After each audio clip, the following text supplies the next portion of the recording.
Hello and welcome back to the Vinyl Brotherhood, where we like to kick back, take it easy, and just chat about music, whether it be the latest and greatest new releases or old favorites from years gone by. Today's going to be a great day. We're going to review the latest record by Potpourri. We know you're going to enjoy yourself, so relax, get comfortable, and we'll start here momentarily.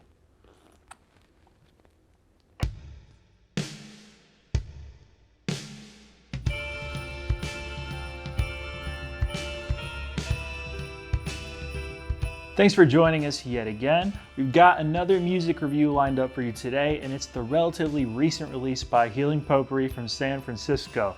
This one has been titled Paradise, coming right off the heels of their 2020 release Blanket of Calm. That album, Blanket of Calm, came recommended to me by a good friend and bandmate of mine right as the COVID-19 lockdowns were taking place in my community, so I've got some interesting associations with that record. I remember lounging around my apartment at the time, eating takeout and putting on some records, including Blanket of Calm. I found it to be a very pleasant surprise, and even now that album can put a smile on this face with minimal effort.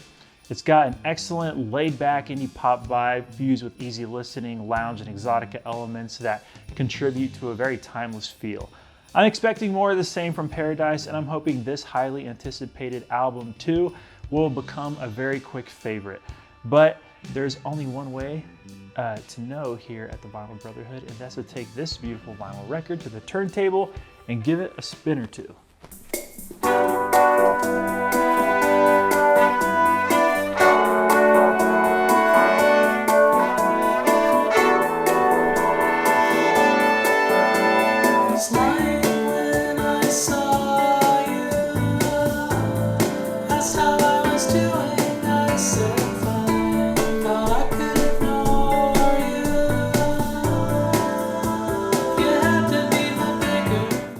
Okay, as per usual, we're going to start with the artwork.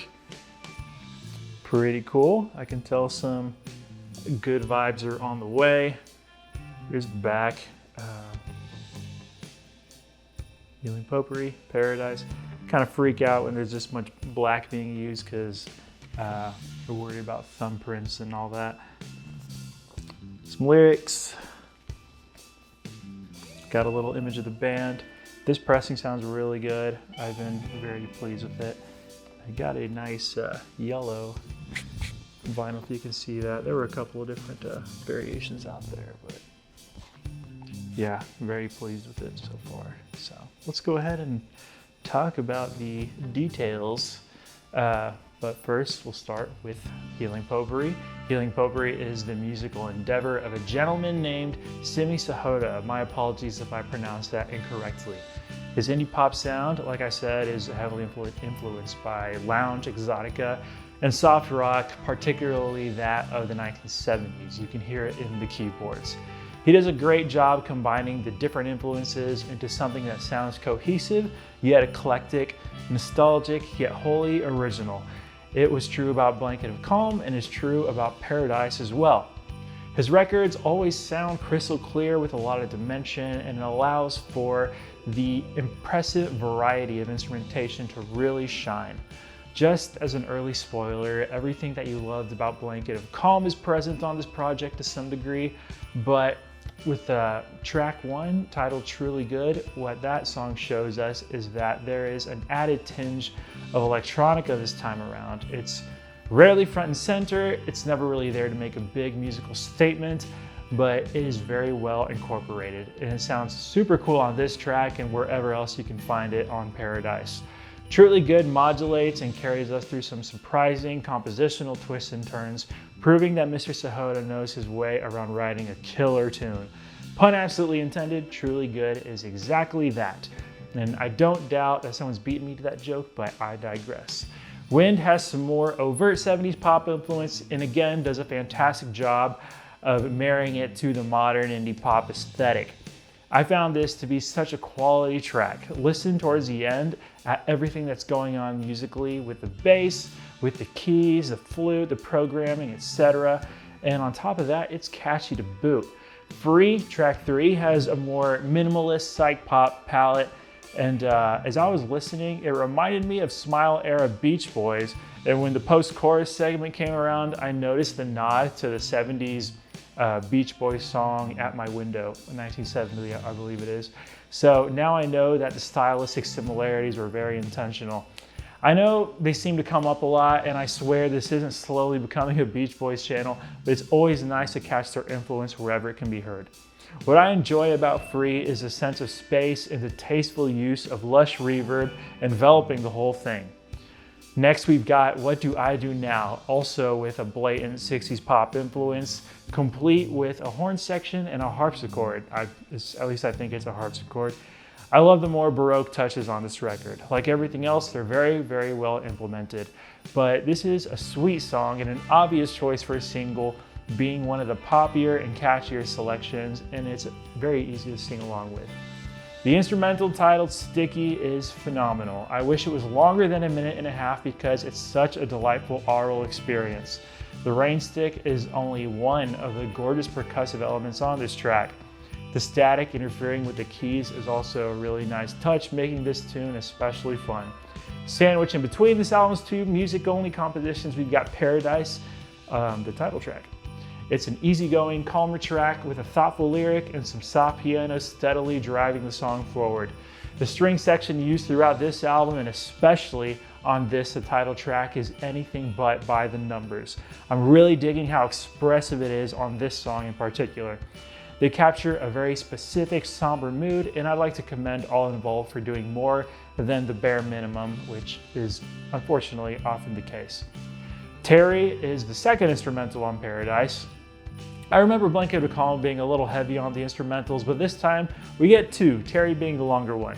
It explores the electronic influence of the record a little more thoroughly, and while I don't think it makes the most of its real estate the way Sticky does, it's still an interesting and somewhat esoteric listen, prepping us for the latter part of Paradise.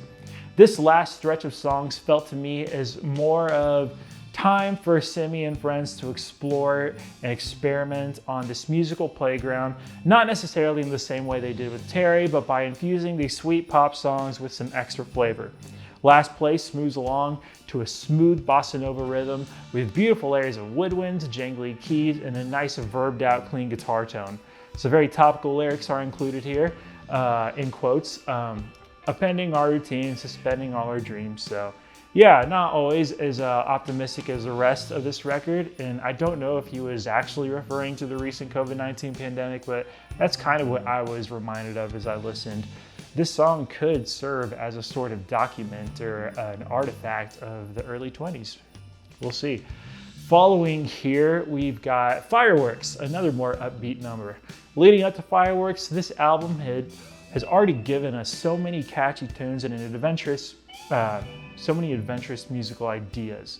This song, unfortunately, feels merely adequate or mild in comparison. Not bad at all, not even what I'd call filler. It just isn't living up to the lofty precedent that the album has already set, in my opinion. The second to last song is titled Here, and it's got some really interesting things going on for it. The experimentation that I was just referring to, for example, the entirety of the vocals are done in close harmony with cool percussive electronic splashes working their way in between phrases from the horn section. I want to say it's the most esoteric track on the album, and it feels right to include it as the album winds down to shake things up a bit. If I'm being perfectly honest, these last few tracks make for an interesting listen, but they didn't pop out to me quite the same way that the earlier half of the record did. At this point, some ideas have already been tried a time or two, the novelty is starting to wear a tad thin, and the album isn't out of steam, but it's definitely on that trajectory. Something new ends the album right as I was kind of ready for it to do so. It finishes on a relatively small note with tight vocal harmonies and some trumpets closing us out. Perhaps not the most memorable song of the bunch, but much like the others, it's quite pleasant and sure to put a little grin on your face. So when all is said and done, I can only say that this record was very good. It was very, very good. Even as it slows down to a speed walk towards the end, it's a laudable effort and a treat for the ears. If you're needing some light listening and have great taste and discernment, Paradise may be the next album on the horizon for you. I've been coming back to it quite a bit over the last several days, and I don't hesitate to give it a recommendation. So on that happy note, I think we can head back to our living area.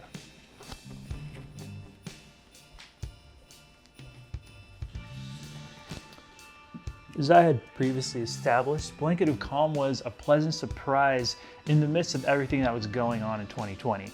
Paradise, I'm happy to say, proves that Healing Potpourri have many more surprises up the sleeves. The tunes are here, the listening is easy. What are you waiting for? Give it a listen. It's not a big tent, life-altering affair, but we all need some blissful, good-natured fun sometimes. And on top of all that, this is some thoughtful, well-crafted music. I'm gonna have to go with an 8 on this record. This could have easily been just another flashy but disposable pop record, but thankfully it is anything but that. I can tell that these songs have got some longevity, as did many from its predecessor. And I don't think I mentioned this yet, but I haven't actually listened to any of Healing Potpourri's work prior to Blanket of Calm, and I may have to put that on the to-do list.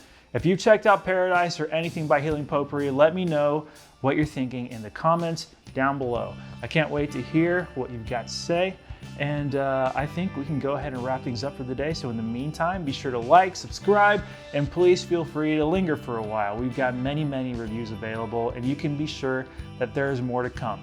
But truly, thank you so much for watching. We appreciate your time. Have a good one wherever you are, and we'll see you again very soon here at the Vinyl Brotherhood.